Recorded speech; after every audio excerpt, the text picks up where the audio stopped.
Start करते हैं। ऐसा कब होता है? दो टीचर कब नजर आ रहे होते हैं? ये तो धोखा हो गया। आपने जब एडमिशन लिया तो वहां पे टाइम टेबल में और हर जगह लिखा हुआ था कि ये कम्बो बैच है, यानी कि वो कहना चाह रहे हैं कि आप पैसे एक सब्जेक्ट के देंगे, एक टीचर के देंगे और आपको दो टीचर मिल जाएंगे। असल में ऑडिट बड़ा यूनिक सा सब्जेक्ट है। इसके अलावा जितने भी सब्जेक्ट्स हैं उसमें तकरीबन सिंगल बेसिस पे चल रहे होते हैं। यहाँ पे एक बड़ी इंपॉर्टेंट नीड आती है कि आपने हर अगले दिन रिवाइज करना होता है, हर अगले दिन रिकैप करना होता है। फिर आपको ऐसा टीचर चाहिए होता है जो बड़ा तेज हो, इंटरेक्टिव हो। आपने जनाब व्हाट्सएप पे सवाल पूछा, उसका थोड़ी देर में जवाब आ गया। अब ये जो बुजुर्ग टीचर हैं मेरी तरह के, जिनकी व्हाट्सएप पे मैसेज करें तो वहां पे आता है कि ये भाई साहब तो जो है ना ये देखते ही नहीं व्हाट्सएप, ईमेल पे जाएंगे तो ये ईमेल पे ये भाई साहब बहुत अच्छा रिप्लाई करते हैं, और ईमेल आप लोग जो भी मुझे करते हैं काउंसलिंग के लिए हो या किसी भी और चीज के लिए, उसके ऊपर मैं रिप्लाई जरूर कर रहा होता हूँ। लेकिन आज के दौर के तेज बच्चे को एक तेज फुर्तीला टीचर भी चाहिए जो रिस्पॉन्सिव हो। लॉ के अंदर जरा इजी होता है कि ठीक है, एक चीज नहीं समझ आ रही, हमने पूछा, जरा काफी देर बाद भी जवाब मिल गया तो भी सही है। ऑडिट में परेशानी रहती है। तो नंबर वन, बच्चों को एक ऐसा बंदा चाहिए जो बहुत तेजी से रिस्पॉन्स भी दे सके, हो भी टीचर और सुस्त भी ना हो। दूसरा, फिर ऐसा बंदा जो साथ में ड्राफ्टिंग के ऊपर बात करे। आपने जितने भी अभी तक लॉ पढ़े हैं उन सारे लॉज में जितने भी थ्योरी के सब्जेक्ट हैं, जितने भी लॉज के सब्जेक्ट हैं, टैक्स हो गया, अगर आप देखें थ्योरियां ज्यादातर लॉ थी, business law, company law, tax, तो ये ज्यादातर लॉज वाले पेपर थे जी। यहाँ पे स्पेसिफिक कुछ चीजें इंपॉर्टेंट होती थी और आप रटा भी मार लेते थे। लेकिन जब आप ऑडिट में आते हैं तो यहाँ पे ड्राफ्टिंग एक बड़ी इंपॉर्टेंट स्किल होती है। अभी ऑडिट के पेपर में डिटेल से बात करते हैं, लेकिन ये है कि जो ड्राफ्टिंग स्किल है, इसका क्या मतलब है ड्राफ्टिंग? आपने इंटरनेट पे बहुत सारे इश्तिहार देखे होंगे, ये ड्राफ्टिंग का स्पेशल कोर्स है, ये ड्राफ्टिंग, वो टीचर 6 महीने में कोई एक दो दफा भी कोई ड्राफ्टिंग का सेशन रख ले तो वो फेसबुक पे 2-3 महीने तक हंगामा तो रहता है। ये क्या है ड्राफ्टिंग? ड्राफ्टिंग किसे कहते हैं? लिखना कैसे है, किस तरह से लिखना है। लॉ में तो सीधा सा होता था, या रटे वाला सवाल होता था, एक लॉजिकल सवाल होता था, 3 स्टेप में तोड़ेंगे हमेशा एक ही तरह से। यहाँ पे ड्राफ्टिंग एक कोर स्किल है। फिर यहाँ पे आपने हर अगले दिन पिछली चीज को थोड़ा सा रिकैप भी करना होता है। तो सब्जेक्ट की डेप्थ में उतरने से पहले जो है वो जो मेरे साथ कुलीग टीचर हैं सर उसामा, हमने इसमें डिवाइड किया हुआ होता है प्री रिजल्ट और पोस्ट रिजल्ट में। पोस्ट रिजल्ट में सर उसामा का डेडिकेटेड बैच आता है, प्री रिजल्ट में जो है वो सर उसामा कुछ इस बैच में आके एक बूढ़े टीचर की मदद करने की कोशिश करते हैं, क्योंकि बच्चों को जो एक जवान एनर्जेटिक, मतलब शायद तकरीबन जो है ना एनर्जेटिक टीचर चाहिए होता है। तो इसमें ये कम्बो से फायदा ये होता है कि आपको क्लासेस भी मिल रही होती हैं एक टीचर से, और साइमल्टेनियसली आपको जो व्हाट्सएप के अंदर आपके परेशानियां होती हैं, जो लिखें क्या, किस तरह से करें, उसको सपोर्ट मिल रही होती है। तो सर उसामा, अगर आप कुछ आके कुछ कहना चाहें।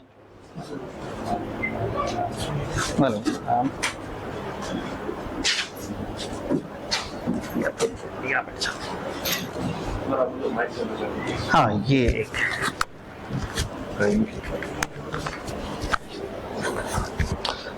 अस्सलाम वालेकुम। तो कैसे हैं आप लोग? खुश हैं? खैरियत से? अच्छा जी, अभी जैसे सर बात कर रहे थे रिगार्डिंग राइटिंग एंड रिक्वायरमेंट्स को ज़रा अच्छे से पढ़ना, देखना कि आईकैप का एग्जामिनर डिमांड क्या कर रहा है।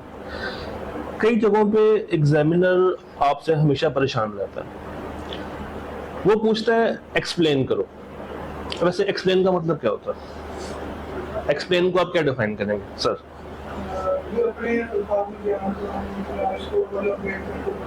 इसको इलेबोरेट करो। और कोई अगर एक्सप्लेन का मुझे मतलब बता पाए आप में से कोई? सर जी, कितना तफसील?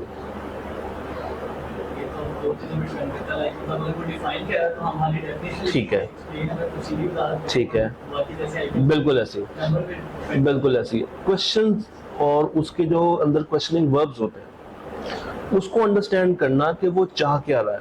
क्या वो आपसे प्रोज एंड कॉन्स मांग रहा है, क्या वो आपसे सिर्फ डेफिनेशन मांग रहा है? देखिए आपको आता सब कुछ होगा। हर बच्चे ने जब क्लास अटेंड करनी है तो उसने ये समझना है कि लेक्चर में चल क्या रहा है, मगर उसको कागज पे उतारना ये एक आर्ट है। और तभी ये बैच जो है एसबीआई हमेशा प्री बैच ऑफर करता है कम्बिनेशन में, जिसमें एक ही क्लास में आपको दो जो है वो फ्लेवर्स मिल रहे होंगे। पहला फ्लेवर होगा लेक्चर का, टॉपिक का, अंडरस्टैंडिंग का, और उसके बाद ड्राफ्टिंग। यानी कि होगा ये कि क्लास का जो शुरू का टाइम होगा अराउंड 20 मिनट्स, 25 मिनट्स, कभी कभी हम खींच को उसको 45 मिनट में कर लिया करेंगे। And one day for sure Saturday, उसमें हम सीखेंगे ही सिर्फ ये कि पेपर को सॉल्व कैसे करना है, क्योंकि ये स्किल भी आपको साथ साथ आनी चाहिए। अगर ये स्किल मौजूद नहीं है और सिर्फ आपने लेक्चर्स लिए हुए हैं तो आपने टाइम ज़ाया किया। इसको सीजन की तरह नहीं सुनना, क्लास में बैठ के उसको समझना। तो हम इंशाल्लाह ताला इसके ऊपर काफ़ी काम करेंगे, थ्रू आउट द सेशन काम करेंगे। आप यूँ समझ लेंगे जितनी भी क्लासेस आपकी हैं प्री बैच के अंदर, कितनी होंगी approximate classes, number of classes 90 तो 90, हाँ रिवीजन में ला के 100 प्लस जाएंगी। तो 100 प्लस क्लासेस के अंदर आपको स्पेसिफिक ये चीज़ बताई जाएगी। सो आप लोगों ने इससे फ़ायदा ज़रूर उठाना। डन। सो सर अब आप आ जाएं और इसको आगे लेके चलें। Thank you so much. जज़ाकल्लाह।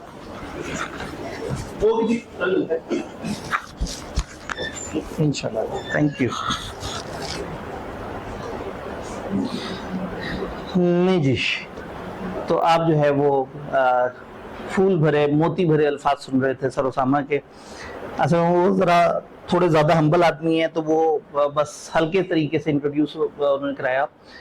तकरीबन एक सेशन में कम से कम 3 से 4 हज़ार टेस्ट चेक करते हैं सर, कम से कम। ये वाली क्लासेस, अपनी क्लासेस और कुछ और सेशन मिला के कोई 100 प्लस ड्राफ्टिंग के सेशंस करवाते हैं। और आखिरी एक महीने में मेजॉरिटी जिस भी टीचर से पढ़ रहे हो, जब वो ड्राफ्टिंग के लिए वो होते हैं तो वो सर उसामा से कनेक्ट हुए हुए होते हैं। यानी कि सर उसामा ने जितने स्टूडेंट्स को खुद भी पढ़ाया होता है उससे 5-6 गुना ज़्यादा स्टूडेंट्स वो होते हैं जो वो नहीं होते फ्री खाते वाले, कि सर वो पढ़ तो लिया लेकिन हमारे टीचर ने ना हमें लिखना नहीं बताया, टीचर मसरूफ बहुत था। तो ये कहते हैं भाई टीचर को राब्ता करके उससे पूछ लो। कहते हैं सर आपको पता है कि ये टीचर्स कहाँ रिप्लाई करते हैं।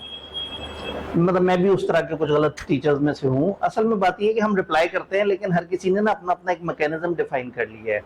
और लेकिन आप लोग हैं जरा थोड़े से ज्यादा तेज बच्चे, जेन जी हैं, अल्फा तो नहीं। अल्फा कब से स्टार्ट होते हैं? आप लोगों के 3-4 साल बाद अल्फा स्टार्ट होते हैं। अल्फा 2013 से हैं शायद, 12 से, ठीक है। और आप लोग हैं 2000 से 2005 के दरमियान, ठीक है। हाँ नहीं बल्कि आप तो और आगे के होंगे, ठीक। तो अब मैं इस वक्त 40 साल का हूँ, तो आप लोग जो है वो इस वक्त 20 साल के हैं, 20, 21, 22, 23, 24, 25 डिपेंडिंग अपॉन। शायद कोई एक आध 26 को क्रॉस कर गया हो, लेकिन कहीं ना कहीं आप इस एज जोन में है। तो वो जिस तरह से अक्सर आप बुजुर्ग टीचर से सुनते हैं ना, तो मैं तो अभी ये कहने की पोजीशन में आ गया हूँ कि जितनी आपकी उम्र है उतना मेरा तजर्बा है। अब प्रॉब्लम ये है कि हम जिस जमाने के लोग हैं हमें मेहनती लोग बहुत पसंद होते थे, अब मिलते ही नहीं। हम जिस जमाने के लोग हैं उस वक्त पाकिस्तान जीता भी करता था, क्रिकेट भी जीतता, एक उमंग होती थी एक जो है ना। तो आपने तो मायूसियां देखी हैं, परेशानियां देखी हैं, क्रिकेट टीम भी मिली तो बिल्कुल थकी हुई। हमारे टाइम पे तो चलो हमने वर्ल्ड कप भी जीते हुए देखे, T20 में भी वर्ल्ड कप जीता देखा, वनडे में भी वर्ल्ड कप जीता देखा, टेस्ट में भी पाकिस्तान की परफॉर्मेंस देखी। आपको तो पता ही नहीं होगा टेस्ट किसे कहते हैं, क्योंकि टेस्ट के शॉट्स आप बाद में देखते होंगे ना, कि जरा जल्दी जल्दी से 30 सेकंड में पता लग जाए टेस्ट में क्या हुआ। तो इसमें ना एक डिस्टेंस आ जाता है। एक सीनियर टीचर, आप ऑडिट में जितने भी टीचर्स को देखेंगे ज्यादातर बड़े सीनियर टीचर हैं, तो एक सीनियर टीचर और एक स्टूडेंट के दरमियान गैप आ जाता है, कम्युनिकेशन बैरियर आ जाता है। यानी कि आप अगर एक सवाल पूछेंगे तो मैं सोचूंगा यार ये क्यों नहीं पढ़ रहा ये बच्चा, ऐसे पढ़ना चाहिए इसको, ये पैसे क्यों बर्बाद कर रहा है वालिदैन के। तो एक यंग टीचर जो होगा ना वो कहेगा ओहो ये भी मेरी तरह का ही निकला है, इसका भी पढ़ाई में दिलचस्प नहीं लग रहा, चलो कोई बात नहीं, इसको कुछ टोटके वगैरह बताते हैं। तो फॉर ऑडिट मैं स्पेशली रिक्वेस्ट करता हूँ सर उसामा से, और वो मुझे इसमें ज्वाइन करते हैं, क्योंकि यहाँ पे हमें थोड़ा सा एक सीनियर फ्लेवर भी देना है कि जिसमें आपको विद एक्सपीरियंस काफी कुछ सिखाया जाए, और साथ में एक यंग फ्लेवर भी जो डेली आपसे कनेक्ट कर रहा हो। फॉर एग्जाम्पल एक दिन लेक्चर खत्म हुआ, अगले दिन आप आए, अब अगले दिन एक छोटा सा रिकैप होना है, हाँ भाई कल क्या पढ़ा था, अब मैंने ही आपको पढ़ाया और मैं अगले दिन पूछूं हाँ भाई वो वाली बात याद है आपके, सर पता नहीं आपने क्या बोला था, मैं तो उस टाइम पे वो ठुंडियां लगाई हुई थी, मैं तो सबको मैसेज देख रहा था, तो मैं तड़प जाऊंगा और मैं ना बिल्कुल मायूस हो जाऊंगा और मैं कहूंगा बस ठीक है अब छोड़ो, अब कोई रिवीजन नहीं, बस हमारा दिन पढ़ा करेंगे। तो फायदा ये होगा कि मेरे बजाय एक और टीचर आए, उन्होंने कहा हाँ भाई क्या पढ़ा था कल, सर कल सर ने पढ़ाया तो था लेकिन आपको पता है वो जो है ना जरा कुछ बातें तो समझ आई, लेकिन वो बाकी ना मैं वो कुछ मोबाइल भी देख रहा था तो वो थोड़ा सा कच्चा पक्का आता है, थोड़ा सा आपने बताया, थोड़ा सा सर ने फ्लेवर ऐड कर दिया, तो उससे ये होगा कि आपको एक ऐसा बंदा लगेगा कि यस ये मेरे से ज्यादा करीब है, मैं इसे दिल की बात कह सकता हूँ, मुझे शिकायत भी नहीं लगाया करेंगे वो। तो वो 2 से 3 जगह पे हमारी हेल्प करेंगे। नंबर 1, हर अगले दिन रिकैप के वक्त क्या भी पिछले दिन ये पढ़ा था, तो हो सकता है आप में से किसी को बुलाएं कि हाँ भी स्टेज पे आके बाकियों के सामने बोलो, हो सकता है किसी से कहें बोर्ड पे ये डायग्राम बनाओ कल जो हमने बातें पढ़ी थी, उससे आप इन्वॉल्व रहेंगे। देन मैं जंप इन करूंगा, मैं आके यहाँ पे बैठ जाया करूंगा, और जब सर जो है वो बिल्कुल आपसे फ्री हो चुके होंगे, सर मुझे सिग्नल देंगे और मैं चार्ज संभाल लूंगा। दूसरा सर कब पाएंगे, तकरीबन हर सैटरडे, डिपेंडिंग अपॉन हर सैटरडे हमने पूरे वीक जितना पढ़ा होगा, सैटरडे को आपको पकड़ेंगे और आपसे कहेंगे हाँ भाई हमने क्या पढ़ा था, ये वाला टॉपिक, इस टॉपिक में आई के अपने आज तक इस तरह से 15 तरह से सवाल पूछे हैं, ये जो 15 सवाल पूछे उनमें से 13 इस तरह के हैं और 2 इस तरह के हैं, इतनी दफा रट्टा पूछा, इतनी दफा लॉजिक पूछी है, जब लॉजिक पूछी है तो इस तरह से जवाब देने और ये एग्जामिनर कमेंट और ये सारी चीजें हैं, तो आपको नजर आएगा कि हाँ ये टीचर है सपोर्टर, ये वो है जो मुझे बता रहा है, मेरी स्किल ऐड कर रहा है। तो मैं नॉलेज साइड को कवर कर रहा हूँ और स्किल साइड को सर उसामा कवर कर रहे होंगे, आपके अंदर वो जो प्रोब करने वाला स्टूडेंट है, सवाल पूछने वाला, उसकी मदद कर रहे होंगे सर उसामा, और जो समझने वाला, अंडरस्टैंडिंग लेने वाला और एक सब्जेक्ट को लेके चलने वाला है, उसके लिए मैं काम कर रहा हूँ। तीसरा, व्हाट्सएप के अंदर वो थोड़ा सा मतलब ज्यादा क्विकली रिस्पॉन्ड कर रहे होते हैं मेरी निस्बत, ऑल्दो वो भी जाहिर है क्लासेस में हो तो क्लासेस में थोड़ा मुश्किल होता है, लेकिन निस्बतन मेरी निस्बत जो है वो फिर भी जरा व्हाट्सएप फ्रेंडली है, तो वहाँ व्हाट्सएप में बहुत सारी जगह पे वो आपके सवालों के जवाब दे रहे होते हैं और आप उनको डायरेक्ट मैसेज करते हैं तो वो उस मैसेज पे भी जवाब देते हैं। मेरा तो वैसे ही नंबर पब्लिक नहीं है, वैसे पब्लिक है, ढूंढ ढांड के फेसबुक पे मिल जाता है, लेकिन वो होना ना होना बराबर है, क्योंकि कल रात तक की टाइम पे 12,700 पता नहीं कितने अनरीड चैट्स थे। असल में अगर एक छोटी सी अनाउंसमेंट के मैसेजेस ग्रुप्स में चले गए तो मेरे पास 250 मैसेज आ जाएंगे और मेरे अपने फैमिली मेंबर के मैसेज भी 252वें नंबर पे चले जाएंगे, अनलेस कि मैंने उन्हें पिन किया वो। इंटरेस्टिंगली फैमिली का कोई मेंबर पिन नहीं हुआ हुआ, मैंने यही ऑफिस के 2-3 बंदों को पिन किया हुआ है कि हाँ भाई इनका मैसेज काफी जरूरी होता है। तो व्हाट्सएप में भी आपको काफी हेल्प मिल जाती है, तो थोड़ा सा आप जब सर्च करेंगे या लोगों से पूछेंगे तो आपको वो बताएंगे कि आखिरी महीने में जो है ना the person who is helping all the community वो सर उसामा होते हैं, और वो बहुत सारे सेशंस करा रहे होते हैं, एक्टिविटीज करा रहे होते हैं, और लोगों को भले उनसे पढ़े हैं या नहीं पढ़े उनकी मदद कर रहे होते हैं। तो फिर मैं सर से कहता हूँ कि सर आप जो ये सारे जमाने को मुफ्त की सर्विसेज बांट रहे हैं, जरा एक दफा अपने कॉलेज पे भी नजर करें और हमारी क्लास के साथ जो है ना, तो ऑडिट के अंदर स्पेसिफिकली ये बैच हम हमेशा जोड़ के पढ़ाते हैं। इससे फायदा ये होता है कि स्टूडेंट्स को डबल मजे मिल जाते हैं, 2 टीचर्स की अवेलेबिलिटी मिल जाती है, दोनों टीचर्स का किसी की सीनियरिटी का फायदा उठा लेते हैं, किसी की फ्लेक्सिबिलिटी या स्विफ्ट रिस्पॉन्स का फायदा उठा लेते हैं। सर आतिफ अब्दी एफसी है, एफसी आप समझते हैं, बुजुर्ग चार्टर्ड अकाउंटेंट को कहते हैं। सर उसामा वहीद सीबीए, आपको पता है कि अपने एक और क्वालिफिकेशन निकाली है विच इज सीबीए, ये फाइनलिस्ट से ऊपर होता है और क्वालिफाइड से एक स्टेप नीचे होता है। सारे फाइनलिस्ट इसके ऊपर क्वालिफाई नहीं करते, उन्होंने उसके क्राइटेरियाज रखे हैं। तो सर उसामा जो है वो सीबीए हैं और मैं एफसीए हूँ, तो वो मतलब एक बुजुर्ग और एक कम बुजुर्ग, तो ये दोनों फ्लेवर मिल जाते हैं। ऑडिट के बारे में क्या सुना है आपने, क्या इश्यूज हैं ऑडिट के, क्या सुना ऑडिट के बारे में? कंपनी के फाइनेंशियल स्टेटमेंट्स को चेक करने को ऑडिट कहते हैं, ये तो ऑडिट लफ्ज हो गया ना। इस पेपर के बारे में क्या सुना है, ये इतना परेशान क्यों बैठा है? लेंथी बहुत होता है। हाँ जी, और कम्प्लेक्स बहुत ज्यादा जी, लेंथी बहुत है, अजीब सा है, सवाल की ही नहीं समझ आती, पता नहीं क्या पूछा होता है और हम पता नहीं क्या लिख के आ रहे होते हैं और बाद में आई के पता नहीं हमारे साथ क्या कर देते हैं। क्या सुना ऑडिट के बारे में आपने? बहुत मुश्किल है। आपने तो बहुत ही खतरनाक बात सुन ली है जी, बहुत मुश्किल है। वो एंड वाले भाई जी, व्हाइट शर्ट, रट्टा याद बहुत करना पड़ता है, याद बहुत करना पड़ता है। हाँ जी, क्या सुना आपने? सुना ही नहीं? उन्होंने कहा नहीं, ठीक है, जब जाएंगे तो जो है ना वो वहां पे आ जाने थे, वो वहां पे आ जाने वाली बात है। ठीक है, थ्योरी सब्जेक्ट्स में सबसे हैवी, ऑल्दो अब इसका कंपेटिटर वापस आ चुका हुआ है। बी लॉ और सी लॉ का जो मर्जर होके जो है ना, चूंकि जब वो बिल्कुल ही छोटे हो गए थे, मजाक बन गए थे, तो उसके बाद जो है ना लोगों को आदत पड़ गई थी कि थ्योरी के साथ तो शुगल मुगल करना होता है।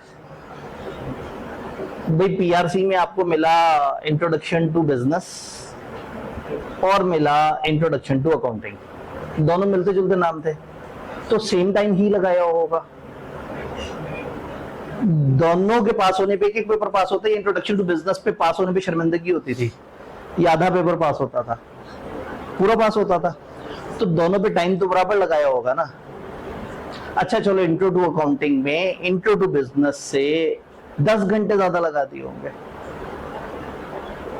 नहीं इससे भी ज्यादा, 20-25 घंटे ज्यादा लगा दिए। डबल टाइम तो नहीं लगा दिया कहीं? 3 गुना। कुछ याद आ रहा है? PRC intro to accounting versus intro to business, दोनों बराबर पेपर, बराबर क्रेडिट, लेकिन एक पेपर पे 5 गुना टाइम और एक पे 1 गुना टाइम। 5 गुना भी कह दिया आपने से, कुछ ने से भी ज्यादा टाइम लगाया होगा। चलो इंट्रो टू बिजनेस ऐसा होगा, इकोनॉमिक्स पे टाइम लगाया होगा, और वो जो राइटिंग वाला BWCS शुरू में करते थे, फिर बाद में एहसास हो गया था कि ये तुक्के पे ही निकलना है, टिक शिक मारेंगे निकल जाएगा पेपर। क्यूएम को तो बिल्कुल टाइम नहीं दिया होगा। अच्छा, सबसे ज्यादा टाइम दिया होगा इंट्रो टू अकाउंटिंग को, फिर टाइम दिया होगा क्यूएम को, या क्यूएम को फिर इंट्रो।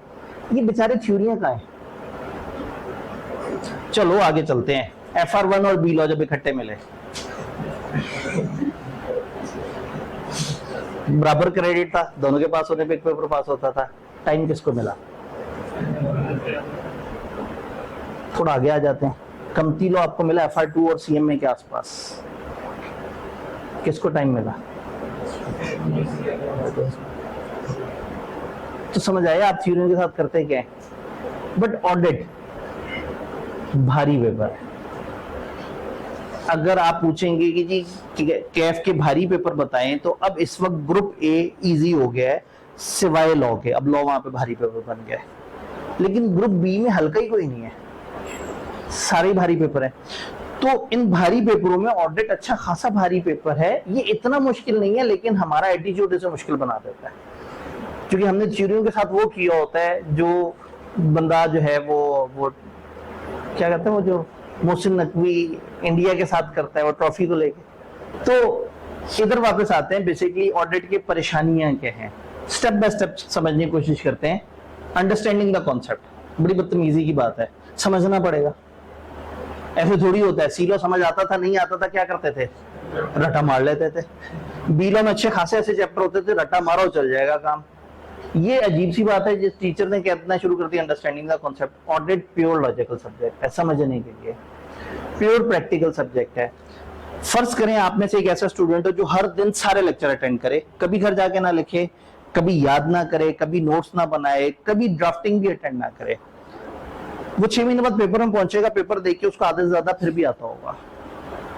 अंडरस्टैंडिंग इतनी बड़ी बला चीज है, लेकिन उसे लिखना नहीं आता होगा। उसको सवाल तो समझ आ रहा होगा, जवाब याद नहीं आ रहा होगा, तो उसके लिए तो बाकी सारे फ्लेवर जरूरी है, लेकिन अंडरस्टैंडिंग जो है ना वो इसमें बहुत मस्ट है।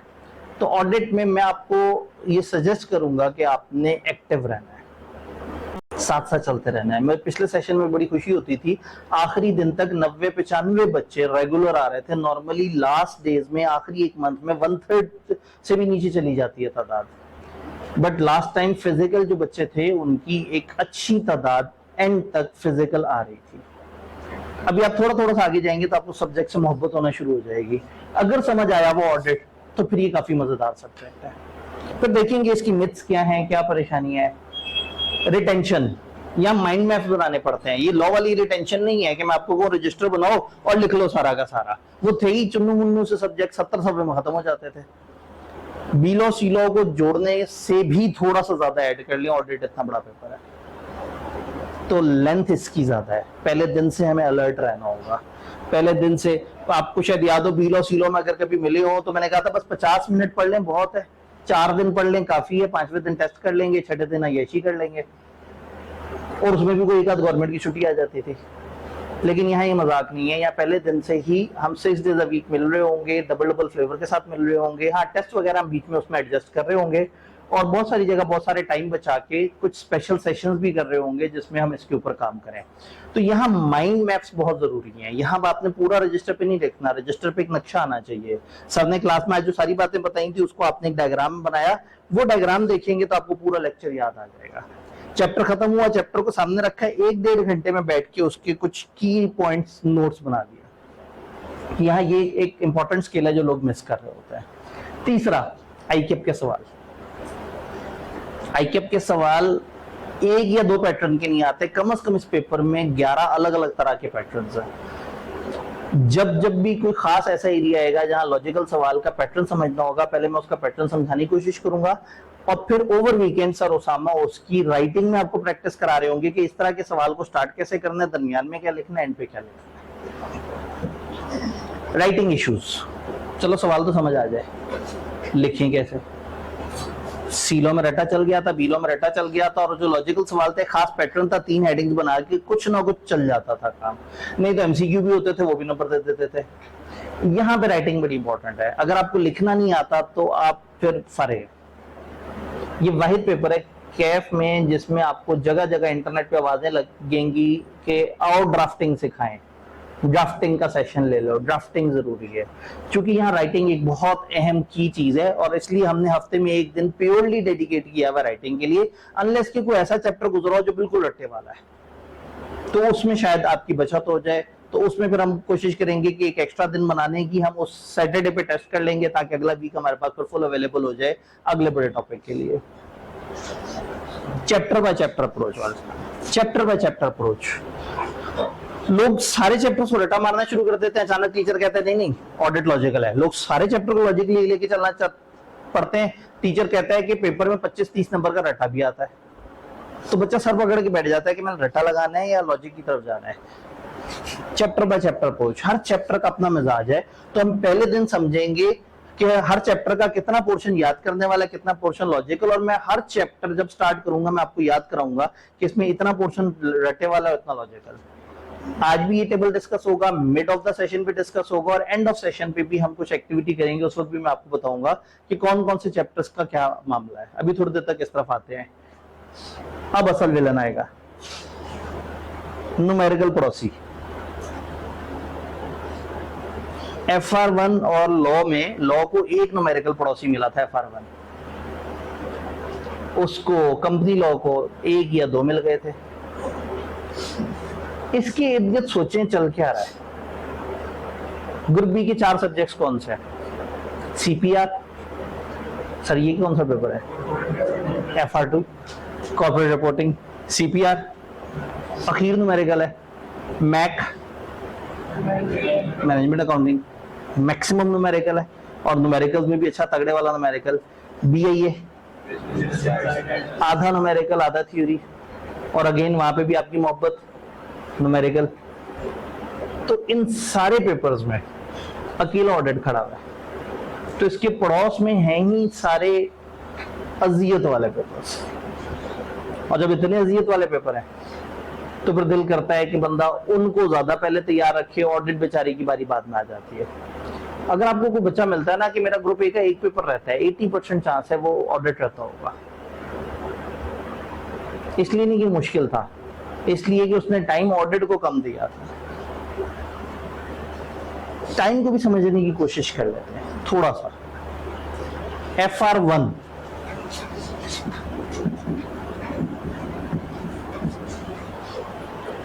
कोई से 5 बड़े टॉपिक्स या अहम टॉपिक्स। कैश फ्लो आइए 16 और एनपीओ, कोई और ईपीएस, हर किसी के अपने अपने फेवरेट्स हैं। आईएस 16 सबका फेवरेट है, आता ही आता है। ये आता है तो अच्छा तगड़ा सवाल होता है 15, 16, 18 नंबर का। IAS 16। फिर आप लोगों ने वो बोला कैश फ्लो, कैश फ्लो भी अच्छा फेवरेट टॉपिक है। कैश फ्लो पक्की बात है। डेमोक्रेसी, कैश फ्लो स्टेटमेंट और एनपीओ, IAS 8,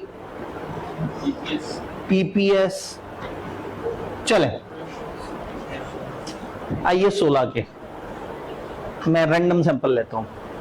कितने सवाल रजिस्टर पे किए थे शुरू से लेके एंड तक, टीचर के साथ क्लास में, घर जाके, टेस्ट की तैयारी करते हुए, रिवीजन के वक्त, पास पेपर करते वक्त, पेपर से पिछले दिन, टोटल कितने सवाल किए होंगे जितने बुक के अंदर थे? और बुक के अंदर कितने थे भला? 40 प्लस थे। एक हमारे पास जालिम सैंपल आ चुका 40 प्लस के। एक दफा किए थे, एक दफा गो थ्रू तो किए ही थे, उनमें से कोई रिपीट भी किया था पर दोबारा से भी प्रैक्टिस की थी एंड पे। वो कितने कोई सवाल होंगे? 3-4 सवालों का एंड पे भी किया था, तो भाई 45 के आसपास तो पहुंच गए। कितने सवाल किए थे जी? 40 प्लस तो कर ही लिए होंगे। कितने किए थे? शायद 70 से भी ज्यादा सवाल किए थे। किबला 20, 40 यानी सबसे हल्की गेम 40 की चल रही है। वो भाई जो है ना मुझे थोड़े से चालाक से लग रहे हैं। आपने शायद कम सवाल करके काम चला लिया हो। कितने सवाल किए थे? 15-20 सवाल कर लिए थे। मुझे लग रहा था कि जो है ना ये थोड़ा सा फुर्तीला सैंपल है। और फिर उसके बाद रिपीट भी किया था, बस ये एक दफा कर दिए तो कर दिए। पास पेपर कितने सालों के? पिछले 12 साल के, 5 साल में I16 के सवाल कितने रहे होंगे पिछले 5 सालों में? 9 से ज्यादा नहीं होंगे। तो इन्होंने मिला के समहाउ कहीं ना कहीं 23-24 तक सवाल इन्होंने किए। सबसे छोटा सैंपल अभी तक हमारे पास ये आया है और 17 का सैंपल भी आया है। तो चलो इस पे लोग ज्यादा सवाल कर लेते होंगे, शायद इस पे ना करते हो। कैश फ्लो सवाल थे ही कम, बचत हो गई। कितने सवाल? 10 सवाल होंगे और को 2-2 दफा आपने किए होंगे। 20। एनपीओ बड़े बड़े सवाल होते थे तो वो कम चल गया। अच्छा IAS 8 छोटे सवाल होते थे। लीज R1 में R2 में? ठीक है, वरना मैं सोच रहा था कि लीज क्यों नहीं आप बोल रहे। ये मिक्स होके आता था फाइनल अकाउंट या इस तरह की चीज के साथ। मुझे एक बात बताएं, पर टॉपिक 10-11 टॉपिक होंगे, मैं औसतन कितने सवाल सोचूं कि एक बच्चा ऑन एवरेज इतने सवाल कर जाता होगा? 15? क्या 15 बहुत छोटी एवरेज तो नहीं? आप जिनमें सवाल कम है वहां पे भी 15-20 बता रहे हैं, और जहां ज्यादा है वहां आप 70, 40, 45 भी बता रहे हैं। तो ये कौन सी एवरेज थी? 25, 30, 27 पे ब्लॉक कर लेते हैं। 27 की एवरेज लगा दी। टॉपिक्स कितने हैं FR1 में? 13। एक दो जरा छोटे टॉपिक है, मर्जो के आ जाते होंगे, 12 ले लेते हैं। चलो उधर 30 को डिस्काउंट कर दिया, इसको भी। ये क्या बनता है भला? 27 12 बार 10 से हुआ तो 270 हो गया, और 27 हो जी 324 सवाल किया आपने। 2 मिनट में एक सवाल हो जाता होगा। पहली दफा जब करते हैं 45 मिनट, 1 घंटा, सवा घंटा, 1.5 घंटा, डिपेंडिंग अपॉन कौन सा टॉपिक है। करते करते करते आप सेशन एंड तक इतने तेज हो गए होते हैं कि 1 मिनट में हो जाता है। नहीं तो आधा घंटा, 25 मिनट। तो मैं एवरेज क्या निकालूं? ये कौन सी एवरेज है कि बिल्कुल एंड पे फास्टेस्ट 30 मिनट है और स्लोएस्ट सवा घंटा है? तो ये एवरेज 30 कैसे आ गई? बहुत छोटे सवाल है सर, सीपीएस को तो कुछ बहुत छोटे सवाल भी हैं, 12-12 मिनट भी हैं। तो चलें, आपकी पसंद की एवरेज, लेकिन थोड़ा सा इंसानियत तो वो करें। 20 मिनट इन्होंने कहा 20 मिनट कर लें, और कोई 40, 35, 25। मुझे लग रहा है कहानी 30 पे ठहर जाएगी। ठीक है, 30 से इसे मल्टीप्लाई कर देते हैं। 30 मिनट, 30 मिनट आधे घंटे को कहते हैं, तो इसका मतलब है मैं इसको आधे घंटे से मल्टीप्लाई कर दूं। 9720 ये इसको अब आवर्स में बताएं, आधे से मल्टीप्लाई करें। 300 का आधा 150 हो जाएगा, 24 का आधा 12 हो जाएगा, तो 162। यस सर, 162 आवर्स तो आपने सिर्फ सवाल लिख के किए हैं। ठीक है, पेपर डिजर्व करते हैं, आईकैप है, आईकैप का हर पेपर डिजर्व करता है कि इस पे इतनी मेहनत की जाए। बीलो के मशहूर टॉपिक्स बताएं जरा।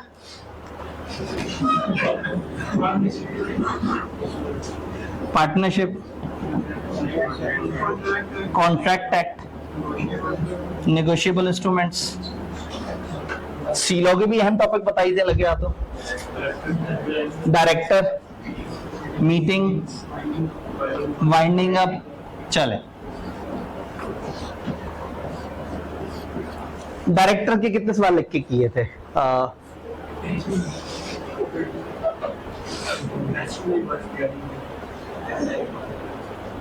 मायूसी पाई जाती है। कोई तो होगा जिसने 40 सवाल नहीं, मतलब उधर अहम टॉपिक पे 70 तक गए थे। चल मुझे 40 वाला को मिल जाए, 40 सवाल लिख के किए थे। 40 सवाल 1, 40 सवाल 2, नहीं 30 सवाल वाला कोई, 20 सवाल लिख के करने वाला कोई, 10 सवाल लिख के करने वाला कोई। क्या डायरेक्टर हल्का टॉपिक है? एक कमजोर सा हाथ खड़ा हुआ। 10 किए थे, ठीक है जी। हमें पूरी क्लास में से एक सैंपल मिल चुका है जिसने 10 सवाल किए हैं डायरेक्टर के, जहां से तकरीबन कंफर्म सवाल आ रहा होता है, होता भी लॉजिकल है, तगड़ा सवाल है, आराम से होता भी नहीं है। चलें, उस वक्त आप बड़े हो गए थे, जब आप बच्चे थे तब तो आपने बहुत लिख के किया होगा। पार्टनरशिप 3 चैप्टर्स थे, उन तीनों चैप्टर्स में मिला के सवाल तकरीबन है 100 पास पेपर्स के। लिख के कितने किए थे? हाँ जी, एक अच्छे भाई बीच में मिले, उन्होंने कहा 20 लिख के किए थे, लिख के किए थे। ऐसे लोगों को देख के ना, लोगों को हारिस रूफ को ओवर याद आ जाता है कि यार ये इतनी यूनिक क्यों है, मतलब ये बाकियों की तरह क्यों नहीं है, ये सबसे अलग क्यों चल रहे हैं। तो ये भाई लिख के बैठे हैं और उसके बाद सारी क्लास शर्मिंदा है। बीलो पास होने से आधा पहिया पेपर पास होता है और FR1 से पूरा पेपर पास होता है। तो बीलो के सवाल, अच्छा पेपर में बीलो सुनाना होता होगा, लिखना होता है, FR1 भी लिखना होता है। तो वो जो फाइनल मैच होना है उसमें लिखाई होनी है। तो FR1 में तो आपकी लिखाई की प्रैक्टिस आपने कर ली, तो बीलो में क्यों नहीं की? मैं सिर्फ ये बताना चाह रहा हूं कि थ्योरी के साथ होता क्या है। इसलिए कि वो लॉ है, रट्टे से भी 30-40 नंबर मिल जाएंगे, कुछ जगह कच्ची पक्की इंग्लिश से भी काम चल जाएगा।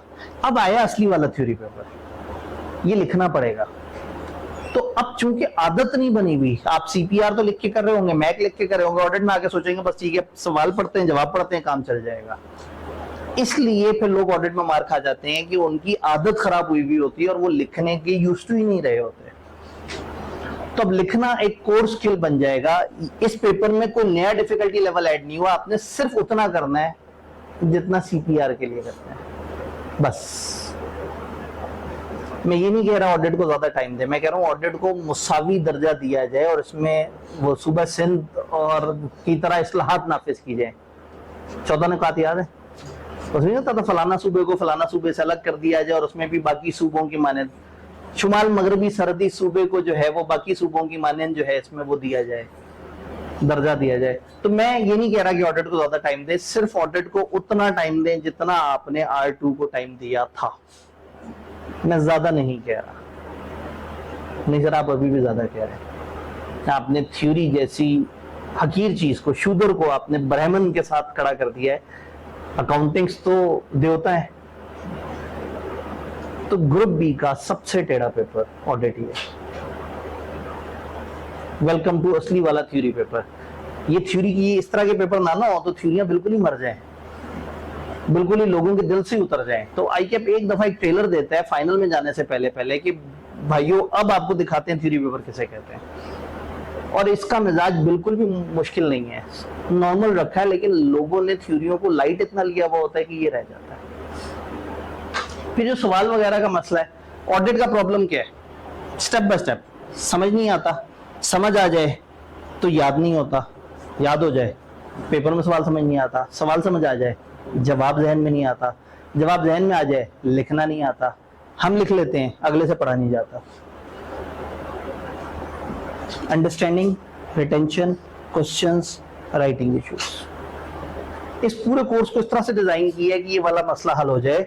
इंतहाई सरप्राइजिंगली मेरा बीलो सीलो से ज्यादा बेहतर रिजल्ट ऑडिट में है। सैकड़ों मेरे सेशन आपने पता नहीं कहीं कहीं कभी क्रैश कभी कुछ अटेंड किया होगा, मैंने कभी ये क्लेम नहीं किया कि मेरा बीलो सीलो का रिजल्ट बहुत तूफानी है। और कई बच्चों ने तो क्लास भी नहीं ली होती, यूट्यूब से पढ़ा होता है और पास भी कर लेते हैं। बट ऑडिट में अल्लाह का शुक्र है तकरीबन 10 साल होने को आए, किसी सेशन में 60% से कम रिजल्ट नहीं आया, अल्लाह का शुक्र है। 60 साल होने, वो 10 साल होने को आए का ये मतलब नहीं कि मैं 10 साल से ऑडिट पढ़ा रहा हूँ। आईकैप ने जो रिजल्ट्स देने शुरू किए, स्टैट्स आने शुरू हुए, वो तकरीबन इस वक्त, उससे पहले भी आईकैप रिजल्ट देता था, स्टैट्स नहीं देता था। तो अल्लाह का शुक्र है कि ये बड़ा अच्छा पेपर है, बड़ा मैच्योर पेपर है और बड़े अच्छे तरीके से पढ़ते हैं। और उन बड़े थोड़े से लोगों में हूँ जो ऑडिट को थोड़ा सा आसान बना के बताते हैं। ऑडिट पढ़ाते हुए ना टीचर पहले हवा क्रिएट करता है और फिर कहता है बस तबाह हो जाओगे तुम लोग, ऑडिट तो साल से पहले होता ही नहीं है, चलो मैं कोशिश करूंगा शायद तुम लोग 6 महीने में निकाल लो। हम यहाँ डर के नहीं पढ़ेंगे, मैं तब डराऊंगा जब आप साथ नहीं दे रहे होंगे। मैं नहीं डराऊंगा अगर आपने हमारी एक्टिविटीज पूरी कर ली। हमारी एक्टिविटीज क्या है, हर दिन स्टार्ट होगा तकरीबन, अब सर उसामा जज्बाती होगी, 40-45 मिनट कह गए, मैं आके बैठा हुआ हूँ और मैं बार बार उनको कह रहा हूँ सर जी मेरी बारी आने दें। तो वो हर दिन स्टार्ट होगा 15 मिनट के रिकैप से, जिसमें एक और टीचर जो आपसे ज्यादा करीब है वो आपसे पूछ रहा होगा हाँ भाई फिर बताओ कोई दिक्कत है तो बताओ, कोई शर्म है तो बताओ, कोई कंफ्यूजन है तो बताओ, उस पर डिस्कशन हो रही होगी, पिछले दिन को रिकैप किया जा रहा होगा, फिर मैं आके एक लेक्चर डिलीवर कर रहा हूँ, लेक्चर के एंड पे उसको रिकैप कर रहा हूँ। दरमियान में मैं आपसे भी पूछ रहा हूँ। आपको इस सीलों में ये सीन नजर नहीं आया होगा, ऐसा नहीं होगा कि मैं आपसे कहूँ कि हाँ भाई बताओ रजिस्ट्रार को कितने दिनों में रिपोर्ट जमा कराएं, हाँ भाई आप क्या कहते हो जी 14 दिन, आप क्या कहते हो 15 दिन। ऑडिट में ऐसा होगा, मैं कहूँगा ऑडिट एक ऐसी सिचुएशन में आ गया ऑडिटर, अब बताओ क्या करना है। ये कॉमन सेंस वाला सब्जेक्ट है कि आप एक सिचुएशन में और आप उस सिचुएशन में डिसाइड करेंगे कि हमने क्या करना है। तो इंशाल्लाह ताला बड़ा मजा आएगा। अगर सिस्टमेटिकली चलेंगे तो बात बनेगी। पूरा हफ्ता इस तरह से चलते रहेंगे और अचानक से सैटरडे पे आके मैं कहूंगा जी इस वीक में जो हमारे टेक्निकल चीजें थी उनकी अब ड्राफ्टिंग का सेशन होगा।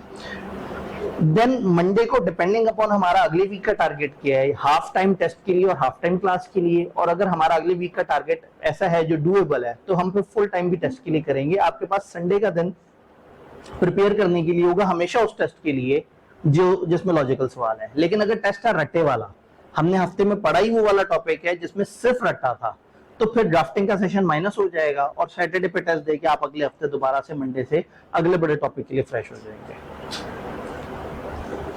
थोड़ा आगे चलते हैं, सिलेबस आउटलाइन देखते हैं, पास पेपर ट्रेंड देखने की कोशिश करते हैं कि क्या है किस तरह से।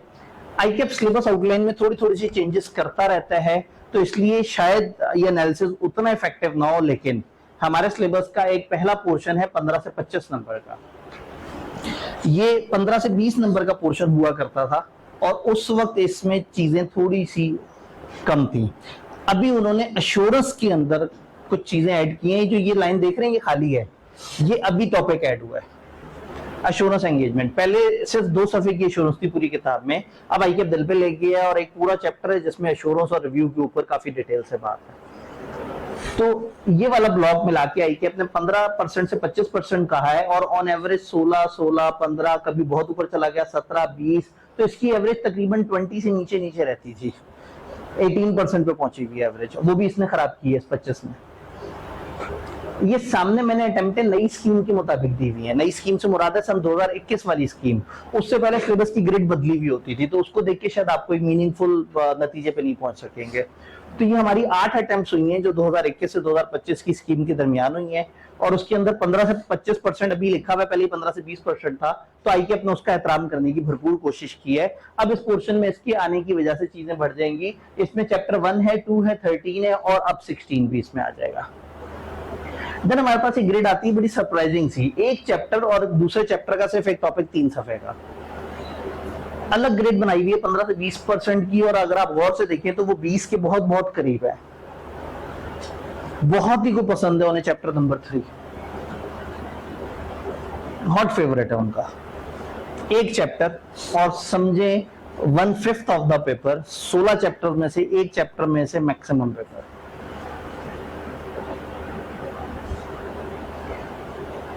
ग्रेड सी सारा कचरा मचरा इसमें इकट्ठा कर दिया, जो कहीं नहीं समझ आया इसमें डाल दिया, ग्रेड बना दी। लेकिन इसमें भी अगर हम देखें तो कुछ जगह पे कुछ ऐसे चैप्टर्स हैं जो जरा ज्यादा रिपीट हो रहे हैं।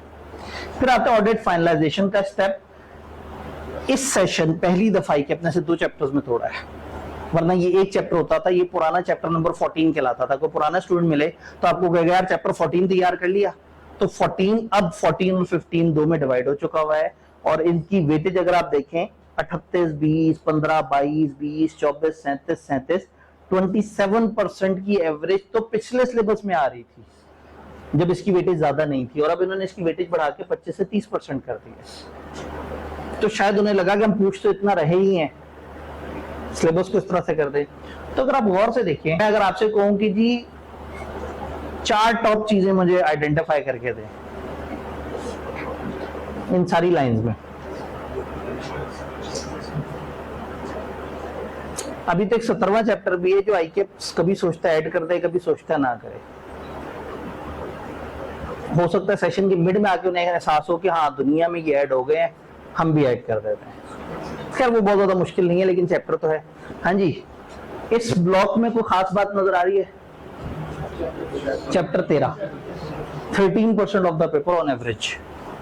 इस ब्लॉक में चैप्टर 3 19% ऑफ द पेपर। ये ब्लॉक बेचारा बस टूटा बच जाए, इसमें सबसे ज्यादा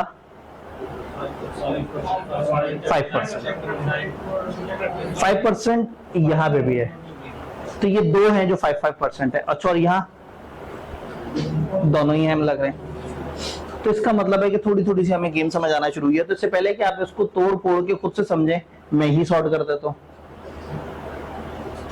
68% ऑफ द पेपर 5 चैप्टर्स में से। आप कहेंगे सर 68% तो एवरेज है ना, रीसेंट बताएं क्या हुआ? 82। इससे पहले कि आपका अकीदा बन जाए कि हर दफा 80 का आता है, 54, 56, 58। तो वो एक रेंज अगर हम बनाए तो लोएस्ट 54 और हाईएस्ट 82, तो समवेयर अराउंड 68%, 5 चैप्टर्स और 2/3 से ज्यादा पेपर ग्रिप में। तो ये बात तो हमें समझ आ गई कि सब्जेक्ट बड़ा है लेकिन आईकेएप का फोकस बड़ा क्लियर कट है। आज नहीं, मैं एंड तक ये बताता रहूंगा। आखिरी जो हमारा लेक्चर होगा एग्जैक्टली मैं आपको पेपर में जाने से पहले बताऊंगा। पेपर में 9 तरह के सवाल आएंगे। पहले घंटे में वो 3 करने हैं, दरमियान वाले घंटे में वो 3 करने हैं, आखिरी घंटे में वो 3 करने हैं। ऑडिट में वी आर वेरी श्योर वो रिपोर्ट का सवाल पूछे बगैर उसका पेट ही नहीं भरेगा। कोड ऑफ एथिक्स उसने पूछना ही पूछना है। उसने एक अकाउंटिंग इशू पे आपसे ऑडिट की डिस्कशन करवानी है। ये नहीं पता है कि कुछ खास चीजें जिसके बगैर ऑडिट का पेपर अच्छा पेपर ही नहीं माना जाता। फर्ज करें पेपर आए तो हो सकता है मैं ही ईमेल कर दूं, यार कितना थका हुआ पेपर था, रिपोर्ट का सवाल ही नहीं डाला, जो कि एंड रिजल्ट है ऑडिट का। बच्चों को तुम क्या सिखाना चाह रहे हो? ये नहीं कि ऑडिट में ये जरूर पता है कि फोकस एरिया कौन से। आहिस्ता आहिस्ता सामने और खुल के भी आते रहते हैं। फिर हमारे ये इंपॉर्टेंट चैप्टर आ जाते हैं, 6 चैप्टर जो कि 24% और फिर ये रिमेनिंग 5 चैप्टर जो कि तकरीबन 8%। तो अगेन हमने पढ़ना सारा है, लेकिन कुछ जगह पे बहुत ही दिल पे ले जाना है, कुछ जगह अच्छी डिसेंट तैयारी करनी है और कुछ जगह हम थोड़ा सा जरा हाथ हल्का भी रख सकते हैं। क्रैमिंग की तरफ जाए या लॉजिक की तरफ जाए, मैंने आपको बताया कुछ चैप्टर में कुछ पोर्शन क्रैमिंग है, कुछ चैप्टर में कुछ पोर्शन लॉजिक है। तो ये एक टेबल सा आएगा। वाह, पिछली एनिमेशन चल गई, अगली नहीं आई। चैप्टर बाय चैप्टर अप्रोच, ये वाले भाई साहब चैप्टर 1 से लेके 16 तक चैप्टर्स के नाम लिखे हुए हैं। 3 कॉलम बने हुए हैं, नॉलेज बेस, एप्लीकेशन बेस्ड और मिक्स। नॉलेज बेस रट्टे वाले सवाल, एप्लीकेशन बेस्ड प्योर लॉजिकल सवाल। मिक्स का मतलब है उनका मूड है, रट्टा भी पूछ सकते हैं, लॉजिक भी पूछ सकते हैं। चैप्टर 1 पूरा का पूरा नॉलेज बेस है, लेकिन उसमें एक यूनिट 2 है कंपनी लॉ का। कंपनी लॉ के सिनेरियोज हैं, कंपनी लॉ में ऑडिटर की अपॉइंटमेंट की कोई टेक्निकल चीजें, इस पे वो हमेशा लॉजिकल सवाल बनाते हैं। चैप्टर 2 सारा का सारा रट्टा बेस्ड है। चैप्टर 3 के कुछ यूनिट यहाँ है, कुछ यहाँ है और कुछ यहाँ है। चैप्टर 4 सिवाय एक यूनिट के रट्टे वाला है, और वो एक यूनिट कभी रट्टा कभी लॉजिक। चैप्टर 5 सीधा सीधा रट्टे वाला है। चैप्टर 6 मिक्स है। चैप्टर 7 मैक्सिमम उधर है। चैप्टर 8 पूरा यहाँ है, एक टॉपिक को छोड़ के एक टॉपिक को छोड़ के, ये पूरा ये पूरा ये पूरा ये पूरा क्रैमिंग बेस्ड है। चैप्टर 13 में एक यूनिट यहाँ है, एक यूनिट यहाँ है। 14 में इसी तरह से डिवाइड हुआ हुआ है।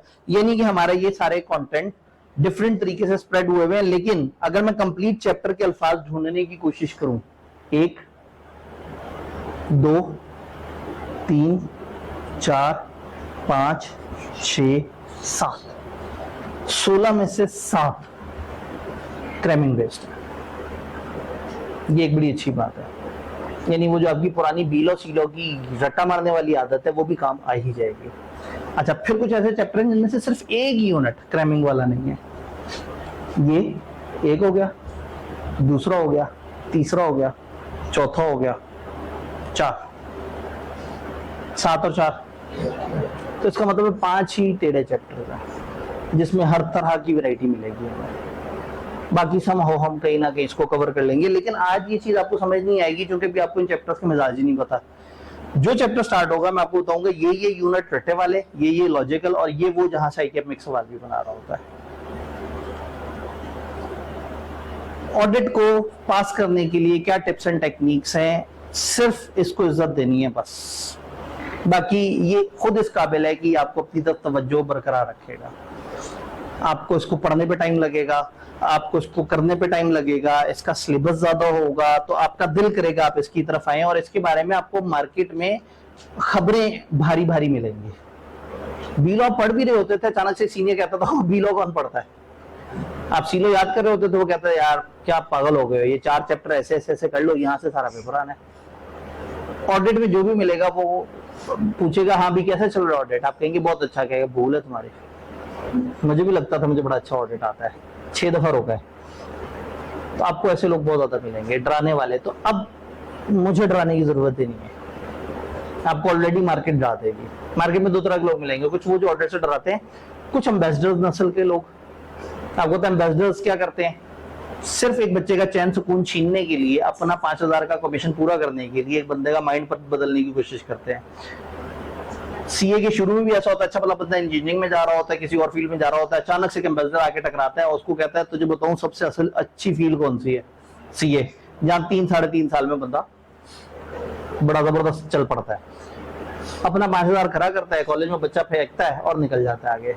सेम इसी तरह से हमें ऑडिट में बहुत सारे एम्बेसडर मिलते हैं, कुछ व्हाट्सएप ग्रुप में मिलते हैं, कुछ हॉस्टल्स में मिलते हैं, जो आपको सिर्फ ये याद कराने की कोशिश करते रहते हैं कि क्या हो गया, पागल हो गए, तुमने अगर मेरे पसंद की टीचर से ना पढ़ा तो तुम फारिग हो। आप कहते हैं यार मेरे एक टीचर पे ट्रस्ट है, मैं उसके साथ 2-3 सब्जेक्ट पढ़ता आ रहा हूँ, हर सब्जेक्ट में मुझे उसकी समझ आ रही है, वो सब्जेक्ट आसान करके बताता है, मुझे इजी लग रहा है और ऑडिट भी मुझे समझ आ रहा है, वो कहेगा लो समझ आ रहा है, भूल है तुम्हारी।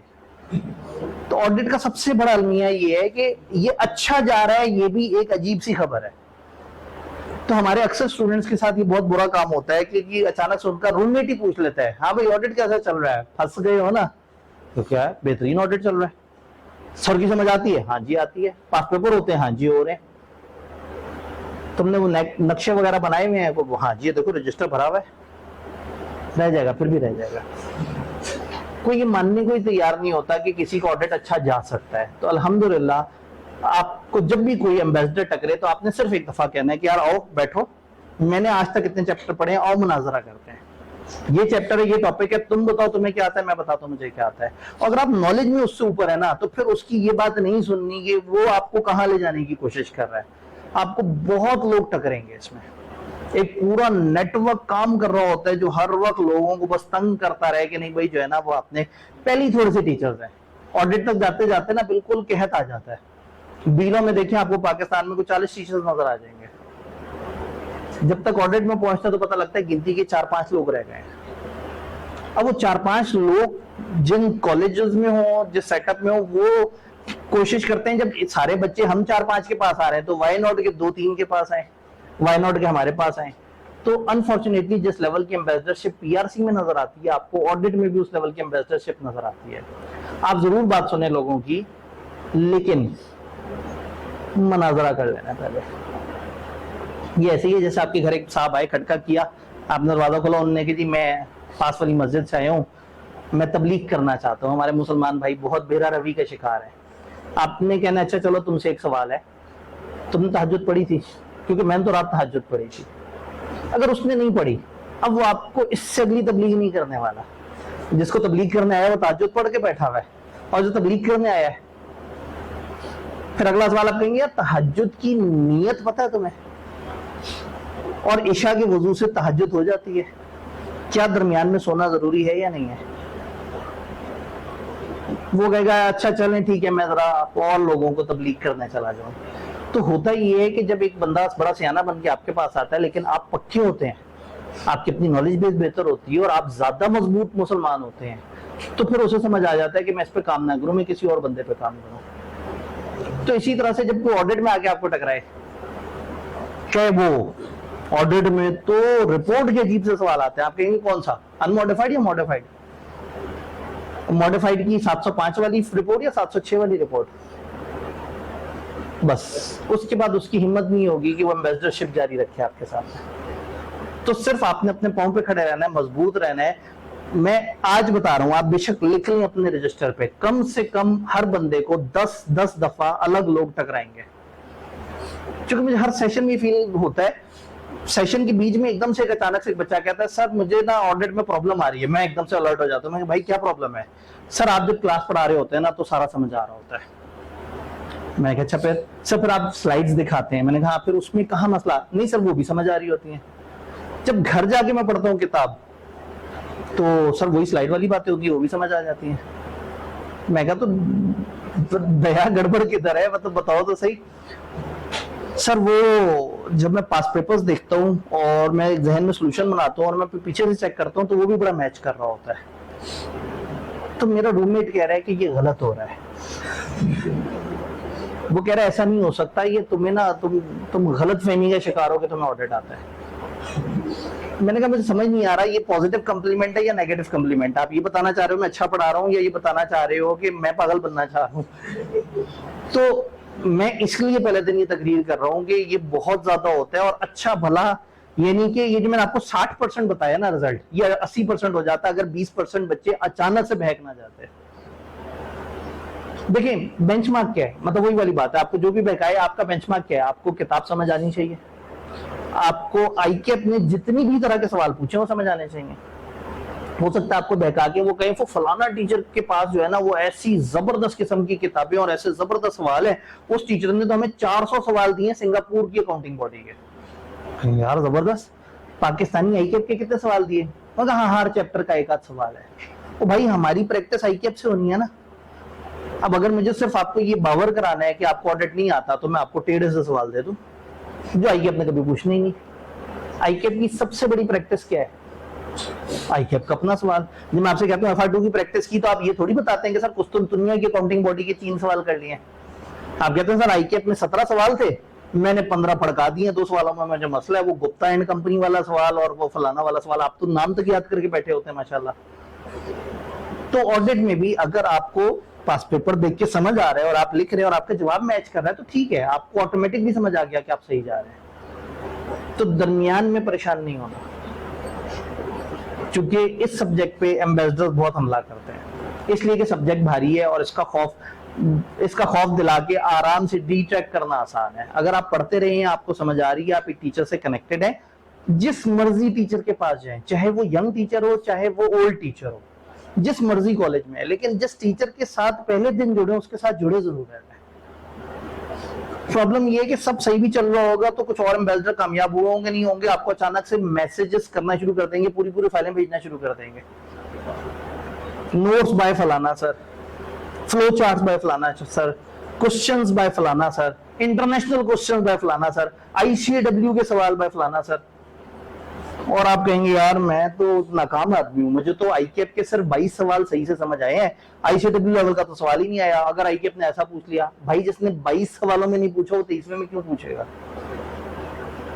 तो बस सिर्फ अकीदा पक्का रखना है। आप अगर मुसलमान हैं तो आपने जो है ना लोगों को ये दावत नहीं देनी कि वो आपके अकीदे को खराब करें। मुसलमान पता कैसे कहते हैं? जो तस्लीम कर लेता है। मोमिन कैसे कहता है? जो ईमान ले आता है। इस्लाम पहला स्टेप है और ईमान अगला स्टेप है। कुरान में अल्लाह ने कहा है कि लोग कहते हैं कि हम ईमान रखते हैं, हालांकि वो तो सिर्फ इस्लाम लेके आए हैं, ईमान तो उनके दिलों को छू के भी नहीं गुजरा। तो कम से कम तस्लीम तो कर लें कि हाँ भाई ठीक है, आप सही पढ़ रहे हैं, और जैसे जैसे आपकी प्रैक्टिस बढ़ती जाएगी और जैसे जैसे आप अपने पीयर से डिस्कशन करेंगे, आपका ईमान भी बढ़ता जाएगा। तो ये वो वाला मुसलमान है। वो पता लगे आप जो है ना को फतवा लगा के उसके बाद जो है ना वो मेरी को वीडियो वायरल कर दें और कहेंगे ये देखें जी सर वाजिबुल कत्ल हो गए हैं, सर ने इस्लाम का जिक्र कर दिया बीच में। हालांकि देखिए ना, इस्लाम तो ज्यादातर टीचर जो है वो अच्छी अच्छी इस्लामिक बातें करते हैं, मजे की बात है, बगैर डिग्री वाले करते हैं। मैं एमए इस्लामिक स्टडीज हूँ, सबसे ज्यादा तो मुझे इस्लाम पे बोलना चाहिए, लेकिन मैं थोड़ा सा चाहता हूँ कि आप लोगों को वो वाला मुसलमान नहीं बनाना जो बस जिसको सिर्फ इबादत के मामलात पता हो। सिर्फ इबादत नहीं है, जिंदगी और मामलात भी है। इंशाल्लाह आप वो वाला मुसलमान बनेंगे जो अपने वालिदैन के हुकूक भी जानता है, हमसाये के हुकूक भी जानता है और अच्छे तरीके से चलेगा। बरकत कितनी है, 1 घंटा भी नहीं हुआ अभी तक, कैसे गुजर गई 1-1.25 घंटा। शुक्र है बीच में सरोसामा आ जाएंगे तो थोड़ी बचत हो जाएगी, नहीं तो मैं तो 1.25 घंटे कैसे बर्दाश्त करूंगा। टिप्स एंड टेक्निक्स में जो मैं बताने की कोशिश कर रहा था वो था टाइम रहना है, बस कुछ नहीं करना। आपने हर दिन का काम हर दिन कर लेना है। एक दफा वीकेंड पे, खासतौर पे सैटरडे वाले दिन थोड़ा सा ज्यादा टाइम देना होगा, घर जाके आपने टेस्ट तैयार करना है। उसके अलावा आपसे कोई रिक्वायरमेंट नहीं है। मैंने जो पढ़ाया वो घर जाके 15 मिनट में रिवाइज हो जाए और भले 2.5 घंटे में रिवाइज हो। बस आज का काम आज कर लेना है, और आज का काम आज कर लिया तो फिर मसला खत्म हो जाएगा। आपको पता है आज का काम आज करने के 2 तरीके हैं। एक तरीका ये है कि जाते साथ ही कर लें, एक तरीका ये है कि रात 11 बजे तक ना करें। तो 11 बजे तक जो भी कर रहे होंगे ना, दिमाग में प्रेशर होगा कि ऑडिट नहीं पड़ा, तो जो मैच भी देख रहे होंगे तो भी दिल नहीं लग रहा होगा उसमें, तो जब अकाउंटिंग के सवाल कर रहे होंगे तो भी दिल नहीं लग रहा होगा, तो जब रील्स देख रहे होंगे 150-200 उस वक्त भी दिल नहीं लग रहा होगा। सबसे आसान काम पता है क्या होता है? सीए का आसान सा टोटका, अगर आज तक नहीं सीखा तो अभी सीख लें। घर जाएं, क्लासेस के बाद नहा धो के फ्रेश होके अगर खाना खाना है खाएं, और इकट्ठे उसी वक्त पढ़ लें जो क्लास में पढ़ा था। ताज़ा फ्रेश होगा, अभी पढ़ के आए हैं, कम टाइम में 2.5-3 घंटे 3.5 घंटे में तीनों सब्जेक्ट जितने कर रहे हैं उनको रिवाइज करके साइड पर रख दिया होगा। आप शाम हुई, आप आजाद हुए हैं, अब दोस्तों के साथ घूम फिर भी रहे हैं, बरकत मार्केट में भी बैठे हैं, हल्ले गुल्ले भी कर रहे हैं, और आपको पता है कि मैंने आज का अपना टारगेट पूरा किया है। फिर देखें 500 रील्स देखें, कोई मसला नहीं। सोशल मीडिया पे जितना मर्जी टाइम लगाना लगाएं, रात सीजन देखते देखते सो जाए, कोई मसला नहीं। लेकिन इनमें से जो चीज पढ़ाई को तंग करेगी वो खराब है। मैं ये मानता ही नहीं, मैं आपसे कहूँ कि मत देखें सीजन्स, मत यूज करें सोशल मीडिया। सांस कैसे आएगा आपको? मोबाइल नहीं चलाएंगे तो जिंदा कैसे रहेंगे? जिंदा रहने के लिए 2 बुनियादी चीजें चाहिए होती हैं। सबसे ज्यादा बुनियादी चीज वाईफाई और थोड़ी सी ऑक्सीजन। क्योंकि एक साहब ने लिखा हुआ था कि अगर बच्चों को ये पता लग जाए ना कि दरख्त वाईफाई देते हैं फ्री, तो वो बहुत सारे दरख्त लगा दें। लेकिन अनफॉर्चुनेटली दरख्त सिर्फ ऑक्सीजन देते हैं जो जिंदा रहने के लिए जरूरी होती है। तो क्योंकि वो ऑक्सीजन दे रहा है, इररिलेवेंट है, लेकिन अगर वो वाईफाई दे रहा होता तो कितना अहम हो जाता। तो यानी आपके लिए ऑक्सीजन से ज्यादा इंपॉर्टेंट वाईफाई है। तो बजाय इसके कि मैं झगड़े में पढ़ूं कि जन जी के मसले हैं या जन अल्फा के मसले हैं, मैं मान लूंगा कि ठीक है मेरी दौर के लोग जो है ना को बहुत ज्यादा शौकीन लोग नहीं थे इंटरनेट के। ये बच्चे जी ही नहीं सकते बगैर इंटरनेट के। आप जिस जमाने में आए हैं, आप तो कॉल भी व्हाट्सएप पे करते हैं, तो ठीक है वाईफाई आपके लिए बहुत जरूरी है, इंटरनेट बहुत जरूरी है, लेकिन आपके कैरियर से ज्यादा जरूरी, आपकी लाइफ से ज्यादा जरूरी, आपकी सेहत से ज्यादा जरूरी। हर रो में औसतन 1 चश्मे वाला तो कम से कम नजर आ रहा है। ये एज है ही नहीं आपकी। अब वही वाली बात, मैं आपसे 20 साल ऊपर हूं, मुझे अभी तक चश्मा नहीं लगा। सर उसामा आपसे शायद 8-10 साल ऊपर है, उनको चश्मा नहीं लगा। तो कुछ आप कुछ गलत तो नहीं कर रहे, कुछ ऐसा तो नहीं कर रहे जो थोड़ा सा ज्यादा एक्सेसिव यूज है आंखों का, या शायद आप ज्यादा पढ़ते हैं। अच्छा, हम लोग चार्टर्ड अकाउंटेंट बन भी चुके हैं, तो पढ़ा हमने भी होगा, तो इसका मतलब है कि पढ़ाई के अलावा भी आप कुछ कर रहे हैं। बस थोड़ा सा कोशिश करें उसको कम करने की, और जिनको चश्मे लगे हुए वो कम से कम सौंफ ज्यादा से ज्यादा खाया करें, मजीद खराब ना हो और आहिस्ता आहिस्ता रिवर्स होना शुरू हो। सिंपल सा सोल्यूशन है, कुछ नहीं, पढ़ते पढ़ते पास सौंफ रखी हुई है, पढ़ते हुए 3-4 दफा सौंफ खा ली, पढ़ाई में भी फोकस होता है अच्छा, और नजरें भी थोड़ी थोड़ी सी बेहतर होना शुरू हो जाती है। बड़ी जादुई चीज है। ठीक है जी, अब मीठी सौंफ ना खाना शुरू कर दीजिएगा। सर वो उसके ऊपर वो मीठी कोटिंग हुई हुई थी, तो हम सौंफ लेने गए तो उन्होंने ये मीठी सौंफ दे दी। मैं सादा सौंफ की बात करूं, पीकी वाली, कड़वी वाली, इतनी कड़वी भी नहीं होती वैसे। कुछ नहीं करना ऑडिट में, सिर्फ इस सब्जेक्ट को इसका हक देना है, क्या साडा हक ऐसे रख। तो बस ऑडिट को उतना ही इंपॉर्टेंट मानना है जितना आपने CPR को, FR2 को कभी माना है। डन। क्वेश्चन सेशन, अगर आप कुछ पूछना चाहें, अगेन एक ऐसा ईमेल है जो यूनिवर्सल है, आतिफ अब्दी FCA नाम है, और ईमेल भी आतिफ अब्दी FCA@gmail। कभी भी आप रात 3 बजे भी परेशान है कि ये टॉपिक नहीं समझ आ रहा, आप मुझे ईमेल कर सकते हैं। मैं अपने ये जो क्यूरीज वाली ईमेल्स हैं उसका मेरा रिस्पॉन्स टाइम बहुत बेहतर है। कई दफा रात वाली ईमेल्स तो फौरन भी रिप्लाई हो जाती है कभी कभी, लेकिन ये है कि मेरी कोशिश ही होती है कि विद इन अ डे मेरी कोई क्यूरी वाली मेल पेंडिंग ना हो। हाँ, किसी ने काउंसलिंग लेनी है या किसी ने कहा सर मुझे डिस्काउंट चाहिए, तो जाहिर है वो मैंने शायद उसको आगे फॉरवर्ड किया होगा किसी डिपार्टमेंट को, तो उसमें टाइम लग जाए। अदरवाइज ईमेल्स पे मैं उतना ही तेज हूँ जितना लोग व्हाट्सएप पे होते हैं। लेकिन खैर व्हाट्सएप पे सामने सामने नजर आता है, ऑनलाइन लिखा नजर आ रहा होता है, आप टच कर सकते हो, क्वेश्चन मार्क लगा सकते हो। तो ईमेल पे जरा, तो आप कभी भी ईमेल करेंगे मैं हमेशा वहां पे मौजूद हूँगा। नहीं तो व्हाट्सएप ग्रुप में हमारी टीम भी मौजूद होती है, कभी कभी मैं भी मौजूद होता हूँ, सर उसामा भी मौजूद होते हैं। और उसके अलावा आप सर उसामा को पर्सनली भी पकड़ना चाहें तो ये वो नंबर है जो मैं हमेशा से अपने स्टूडेंट्स को देता आया हूँ कि अगर मेरे से रब्ता ना हो तो एक इक्वली कॉम्पिटेंट पर्सन को आप रब्ता कर लें, वो आपको हमेशा आंसर कर देंगे। तो 03 और बहुत सारे 0, और फिर उसके बाद उसामा OSAMA, मोबाइल पे कीपैड पे नहीं होता वो, आप इस तरह से लिखें। तो ये 2 एरियाज हैं जहां आप अदर देन क्लास भी कांटेक्ट कर सकते हैं। व्हाट्सएप ग्रुप भी मौजूद है। ऑडिट के बारे में, इसकी मिथ के बारे में, इस सब्जेक्ट के बारे में, हमारे पैटर्न के बारे में कोई सवाल है, कोई कंफ्यूजन है तो बताएं। एक अहम सवाल, बुक का क्या होगा?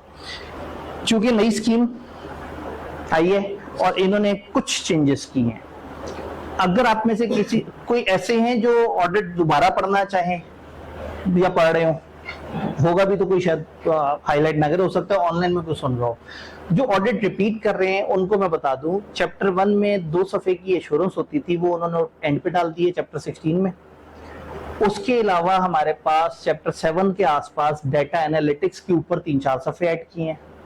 फिर उसके अलावा हमारे पास 701 में एक टेबल होता था जो 705, 6 और 701 के कम्बिनेशन को कवर करता था, वो ICAP ने माइनस कर दिया है। फिर चैप्टर 14 जो पुराना होता था उसके 2 टुकड़े कर दिए हैं। फिर उसके अंदर एक नया स्टैंडर्ड ऐड कर दिए है 450, बहुत ज्यादा लंबा चौड़ा स्टैंडर्ड नहीं है लेकिन बहरहाल स्टैंडर्ड ऐड कर दिया है। और किताब के एंड पे अश्योरेंस और सस्टेनेबिलिटी के ऊपर काफी कुछ ऐड कर दिया है, एक चैप्टर बना दिया। एक और चैप्टर जो पाइपलाइन में है, ICAP कभी उसको ऐड करता है कभी नहीं करता, chapter number 17, audit for less complex entities. I strongly fear कि ICAP कभी भी ऐड कर सकता है, और आई अगेन स्ट्रांगली फियर कि हो सकता है फिर माइनस भी कर रहा है। इसलिए हम सेशन एंड पे आखिरी दिन देखेंगे कि उस दिन ICAP ने क्या कहा है। अगर वो हमारे सिलेबस में है तो हम फिर उस दिन उसको कवर करेंगे। पूरा ऑडिट करने के बाद वो इतना मुश्किल स्टैंडर्ड नहीं है, लेकिन ICAP अभी उसके बारे में कंफ्यूज है, कभी उसको ऐड कर रहा है कभी माइनस कर रहा है। तो ऑडिट में तकरीबन बहुत ही थोड़ी सी चेंजेस हैं। ये चेंजेस प्लस साइड पे ज्यादा है, चीजें ऐड हुई हैं, माइनस सिर्फ एक टेबल ही हुआ है प्रॉपर्टी उन लोगों के लिए जो ऑडिट पहले पढ़ा हुआ है। और जो पहली दफा पढ़ रहे हैं सिलेबस में 0 चेंज है, हम एग्जैक्टली वही पढ़ेंगे जो हमने पेपर में देना है। जो आप पढ़ेंगे आपने ये नहीं पूछना सर ये पहले होता था ही नहीं, भाई पहले पता नहीं कौन लोग थे। आप लोगों के लिए आज का असल सच ये है कि आज के चैप्टर नंबर 1 का ये नाम है और उसमें ये टॉपिक्स होते हैं। अब चूंकि ये स्कीम और ये सारा हुआ, और उस चैप्टर 17 से मुझे डर लगा हुआ है। इन्होंने जो किताब अपलोड की थी उसमें नहीं डाला था, फिर एक वर्जन मेरे पास जो आया था टीचिंग वाली साइड की वजह से उसमें वो डाला हुआ था, तो मैं थोड़ा सा डरा हुआ था और मैं सोच रहा था कि क्लासेस के स्टार्ट होने तक वेट किया जाए और उस वक्त यानी कि एक दफा अक्टूबर में हम दाखिल हो जाए, तब तक आईकेप का जो फाइनल वर्जन होगा मैं उसके मुताबिक किताब, तो मैंने किताब के 2 वर्जन बना के रखे हुए हैं लेकिन अभी हम प्रिंट नहीं कर रहे। तो ऐसे में ये होगा कि इस वीक के एंड पे सॉफ्ट कॉपी आपके पास अवेलेबल हुई होगी पूरी किताब की, और उसके अलावा किताब जो है वो प्रिंटिंग में जा चुकी होगी। फिर वो पब्लिशर भाई जितना मर्जी टाइम ले, हमें उससे फर्क नहीं पड़ता। जब तक फिजिकल किताब मार्केट में मौजूद नहीं होगी तब तक हम हैंडआउट भी चलाते रहेंगे। और कॉलेज आपको पता है कि ऑनलाइन कॉपी ऑफ द किताब तो देता है, यानी कि सॉफ्ट कॉपी आपके पास मौजूद है, आप में से कोई भी उसे कॉपी भी कर सकता है, हमारे कोई कॉपीराइट्स नहीं है। अगेन क्या पुरानी बुक यूज कर सकते हैं? हम चैप्टर 1 से स्टार्ट करेंगे। चैप्टर 1 में अश्योरेंस के 2 सफे को छोड़ के बाकी हम किताब यूज कर सकते हैं पुरानी। और अगेन जो क्लास में मौजूद है उनको तो टेंशन ही नहीं है, हम लोगों ने आपको हैंडआउट दे देना है और वो हैंडआउट रिवाइज हुआ है, यानी कि किताब भी फुल रिवाइज हुई है। सिर्फ आईकेप से डर लगता है कि ऐसा ना हो कि हम किताब प्रिंट करें और बाद में वो कहे अच्छा जी ये भी ऐड करना है, तो इसलिए थोड़ा सा बस उसमें वेटिंग टाइम लेना था। हाँ जी, कोई और सवाल? ऑडिट को लेके, पैटर्न को लेके तो बिल्कुल कोई सवाल नहीं, पैटर्न समझ आ गया। आज चूंकि हमने बहुत ज्यादा नहीं पढ़ा तो कल शायद सर उसामा का उस तरह का सेशन ना हो, लेकिन वो शायद ये जरूर पूछे कि हाँ भाई बताओ कितनी ग्रेड्स थी, अच्छा बताओ ऑडिट के मसले क्या हैं, क्योंकि कोशिश ये करेंगे कि हर दिन जो हुआ उसके ऊपर अगले दिन बात हो रही हो। तो इंशाल्लाह ताला आपको ये बड़ा मजेदार प्लान लगेगा। लोगों ने ओवर द इयर्स इस आइडिया को काफी अप्रिशिएट किया है कि इसमें जो है ना उनको दोनों तरह के फ्लेवर मिल जाते हैं और वो चीजों को अच्छे तरीके से लेके चल रहे होते हैं। ये अटेंडेंस की एक्स्ट्रा शीट है, ये भी सर्कुलेट होनी है। अच्छा, क्योंकि मैं तो खुद ऑफिस करने वाला था। ठीक है, हाँ जी, तो ऑल डन।